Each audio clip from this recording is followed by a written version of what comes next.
Assalamualaikum warahmatullahi wabarakatuh. Izin melanjutkan, izin juga kepada senior Pak Abdullah Chandra, mewakili segala pengurus PP, juga ada Bung Agus dari PB Jawa Barat, Pak Jen dari PC Bekasi dengan segala pengurusnya. Ini semua sebenarnya 4 orang ini bisa ngomong soal materi gitu ya, cuma karena saya yang paling muda gitu ya. Lu nomor berapa?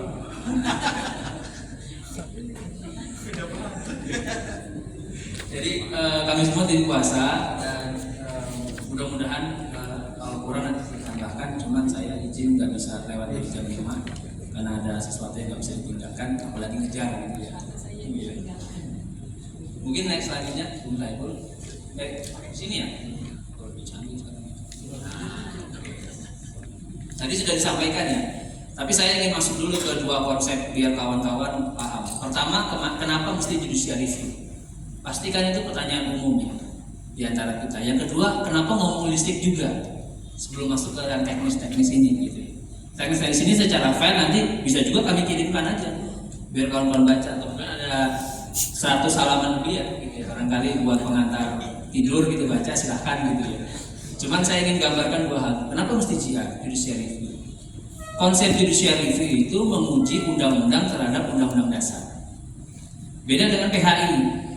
Kalau PHI kita berselisih per kasus, perselisihan upah nggak dibayar, perselisihan PHK dan segala macam. Tapi kalau judicial review, ibarat kata kita mau ngambil pohon gitu ya, ngambil mangga misalkan gitu buahnya, kita ambil pohonnya sekaligus. Jadi hulunya nih yang kita ambil, hulunya yang kita permasalahkan. Kalau hulunya kita bisa permasalahkan dan barangkali sesuai dengan kehendak kita, mudah-mudahan aturan hilir tadi yang Bung Guntoro sampaikan tuh, ini kayak di drama ya, jadi drama semua gitu ya. Mulai dari PP 35, 36, 37 sampai terakhir Permenaker 5 2013 itu bisa berubah ketika hulunya udah diperbaiki. Cuma pertanyaannya, apakah bisa kita perbaiki? Kalau dalam perspektif saya gitu ya, sejauh ini harapannya itu ternyata hanya di serikat pekerja. Gerakan serikat lain, gerakan sipil lain gitu ya, bukan berarti mengkecilkan, tapi relatif ketika bicara judicial review, yang paling berisik itu serikat pekerja. Cipta Kerja, putusan 91, ada 6 perkara selain 91 termasuk kita. Itu relatif semuanya berhubungan dengan pekerja, serikat pekerja, si pemohonnya. Padahal dalam Cipta Kerja ada 78 undang-undang. Undang-undang kerjaan cuma salah satu dari 78 yang terdampak Cipta Kerja. Tapi yang berisik serikat pekerja. Dan yang berisik serikat pekerja ternyata memang diwanti-wanti. Dalam rapat terbatasnya Pak Presiden kawan-kawan itu bilang, buktinya itu kita baca kan. Bukti Presiden waktu itu Cipta Kerja. Harapannya RUU ini diobrolin dengan SPSI. Itu clear banget. Diobrolin dengan SPSI agar jangan sampai Cipta Kerja itu gagal gara-gara nggak ngomong sama SPSI. Nah kita relatif dalam konteks saat ini yang paling kencang itu relatif serikat pekerja. Harapannya bisa memperbaiki masalah-masalah yang sifatnya drama-drama tadi, agar negeri ini jangan sampai jadi negeri drama. Kira-kira begitu. Nah judicial itu menjadi penting itu. Yang kedua, kenapa listrik juga kita tarik-tarik? Di tengah pemohon tadi ada beberapa serikat pekerja yang memang basisnya listrik. Ada SPPLN, ada Persatuan Pegawai Indonesia Power, ada SP Pembangkitan Jawa Bali. Itu relatif BUMN semua, SPD. Masuk dalam aliansi bersama Gekanas. Bukan sekedar mereka masuk Gekanas, tapi lebih kepada mereka memberikan isu baru yang memang menjadi kepentingan kita juga. Sederhananya apa? Tujuannya jangan sampai listrik diprivatisasi. Ujungnya kalau listrik diprivatisasi gitu ya, maka listrik akan menjadi barang mahal. Itu yang kita khawatirkan. Listrik jadi barang mahal, maka pengeluaran kita akan semakin tambah meningkat. Contoh sekarang, kalau zaman dulu kan ada survei pasar ya, ada bagian listrik item, ada ya? Berapa persen?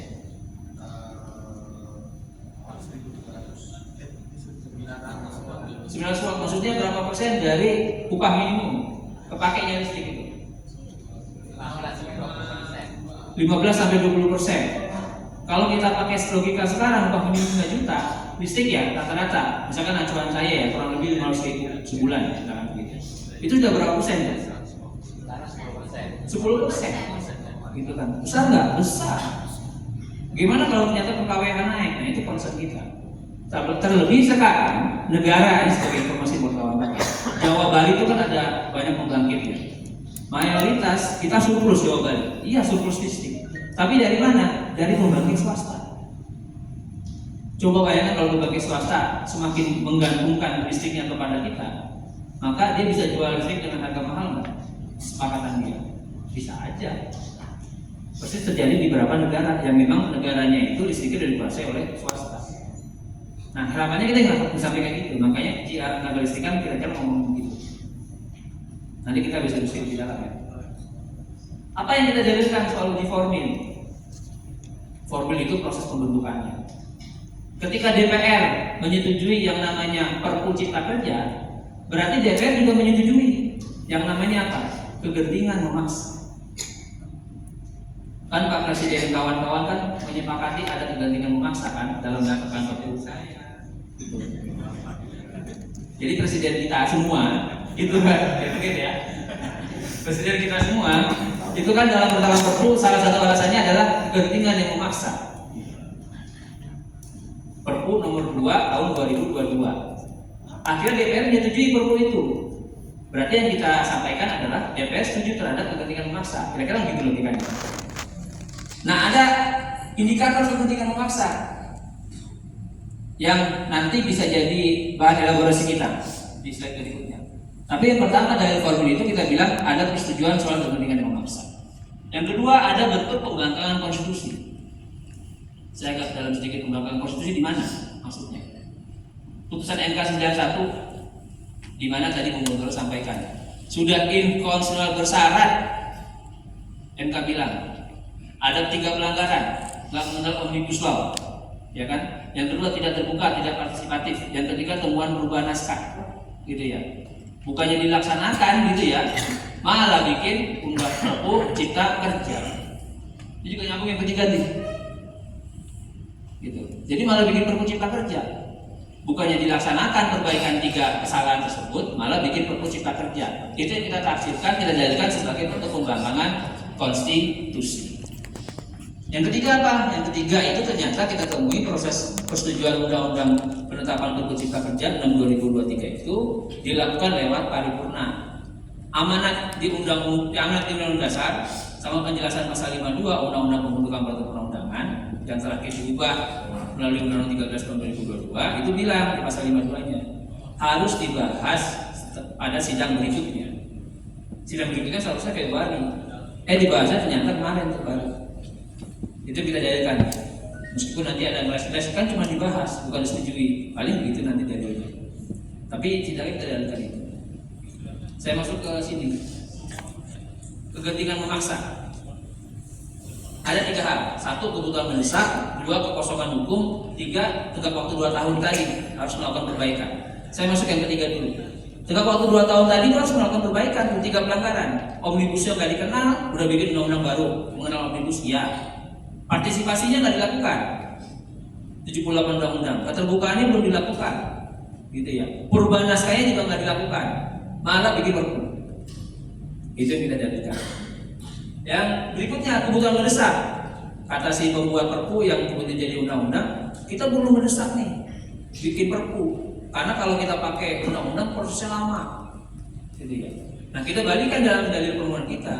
Ini sebenarnya buat alasan-alasan doang atau memang ngakal-ngakalin karena memang nggak sanggup melaksanakan putusan MK. Gitu. Yang ketiga, kekosongan hukum. Karena ada kekosongan hukum, cipta kerjanya lagi nggak berlaku. Kamu bisa jawab semua. Sudah ada belum anggota kita yang di PHK pakai PP 35? Banyak. Di pengadilan juga udah ada SEMA 5/2021 yang bilang memberlakukan Undang-Undang Cipta Kerja. Lalu di mana kekosongan hukumnya? Gitu. Jadi alasan ini nggak bisa dibantah sebenarnya. Nantinya kalau memang akhirnya diuji dalam persidangan, seharusnya ya, kecuali ngeles, logika ngeles itu lain lagi. Lalu selain formil, proses pembentukan juga ada proses, ada uji material. Material itu substansinya. Ada 4 isu yang kita tarik: isu PHK, isu PKWT, isu pengupahan, sama alidaya. Isu itu yang paling mengemuka dalam proses diskusi kami di tim kuasa, yang pada akhirnya kita kerucutin satu-satu. Oh, di PHK ternyata pasal-pasal PHK itu bertentangan dengan Undang-Undang Dasar. Di Cipta Kerja kan nggak ada. Oh, ternyata cantolannya bukan di Cipta Kerja, tapi di PP 35. Bikinlah varian PHK baru di PP 35, kan kayak COVID ya, pakai varian baru gitu.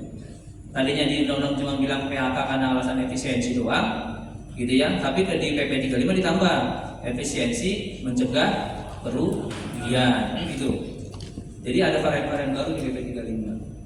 PKWT dalilnya juga kita katakan begitu, memperpanjang orang untuk bekerja dengan tanpa kepastian. PKWT 5 tahun sekaligus bisa.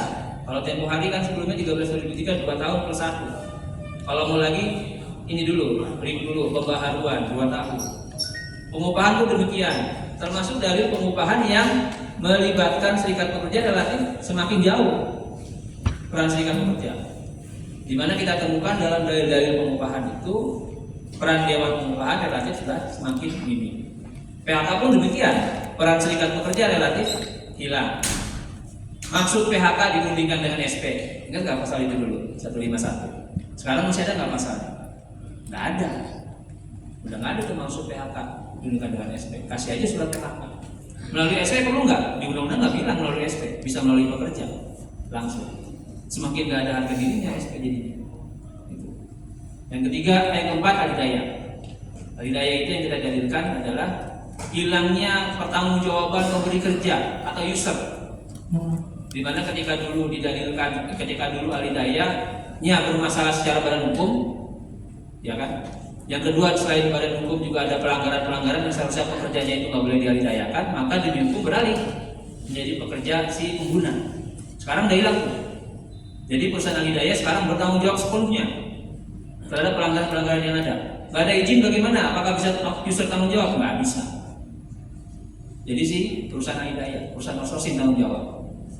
Ada asetnya nggak? Nanti tinggal tanggung jawab. Wah, ada cuma laptop nih, data-data pekerja, misalnya gitu. Ya udah sita aja pengadilan. Padahal upahnya nggak dibayarkan sekian tahun secara normatif, pesangonnya nggak dibayarkan, gitu. Kompensasi PHK-nya nggak dibayarkan, cuma nggak ada asetnya. Nggak bisa kita tarik ke perusahaan pengguna. Selesai di tanggung jawab perusahaan alidaya. Nah itu PR yang untuk material ketenagakerjaan. Ketenagalistikan fokusnya dari 119 orang, kita beberapa isu. Yang pertama, saya ingin highlight soal isu RKUN, Rencana Umum Ketenagalistikan Nasional, kurang lebih begitulah. Yang kita dalilkan di mana saat itu undang-undang bilang kalau bikin rencana ketenagalistikan itu pembangkitan bagaimana dan segala macamnya harus disetujui dengan DPR. Sekarang nggak perlu, pemerintah aja. Kita dalilkan seharusnya setujui DPR sebagai penyimbang dan pengawas. Berikutnya unbundling. Nah ini yang menarik. Unbundling itu adalah usaha ketenagalistikan tidak boleh dilakukan terpisah-pisah. Ini sedikit soal ketenagalistikan ya, kayak sama-sama kita satu frekuensi. Listrik itu ada pembangkitan, distribusi, transmisi, penjualan. 4 aspek itu. MK udah bilang 4 aspek ini nggak boleh dilakukan secara terpisah atau terintegrasi. Harus secara keseluruhan dalam kontrol negara. Nah hadirnya pembangkit-pembangkit swasta itu sebenarnya potensi melanggar putusan MK. Karena ternyata pembangkitan itu bisa jadi dia nggak dalam kontrol negara, perusahaan-perusahaan swasta atau yang diistilahkannya AGP. Gitu. Nggak mau tuh perusahaan swasta mainnya di luar Jawa. Relatif jarang tuh. Kenapa? Karena kalau di luar Jawa dia mesti bikin distribusi transmisi. Kalau di Jawa yang rakyatnya banyak segala macam, tinggal bikin pembangkit, tanggungin dia tuh distribusi transmisi. Nah ini jadi isu tersendiri yang pada akhirnya surplus lah tuh di Pulau Jawa listrik. Semua serba listrik. Jangan akhirnya mobil mulai listrik. Dulu kan kompor mulai listrik kan begitu kan. Mobil mulai listrik gitu. Semua serba listrik. Rokok listrik udah ada gitu. Rokok elektrik. Oh semua serba listrik. Karena surplus, gitu ya. Karena ketika negara PLN beli listrik kepada perusahaan swasta, dipakai nggak dipakai mesti dibayar. Itu yang paling mengerikannya. kalian sendiri lah. Jadi kenapa PLN itu ruginya sekian banyak? Subsidinya 70 triliun kurang lebih saban tahun ya kan? Bayarin dipakai nggak dipakai. Lanjut ya. Saya pikir itu ya, nanti kita bisa diskusi sebelum jam 5, lebih enak diskusi. Barangkali Toro, Mbak Endang, Bung Saiful, Pak Jen gitu kan, sebagai penerima kuasa mau menambahkan. Bung Yusuf ada ya? Bung Yusuf di belakang gitu, mau menambahkan silakan, atau kita langsung diskusi juga silakan. Terima kasih. Assalamualaikum warahmatullahi wabarakatuh. Mbak Endang silakan.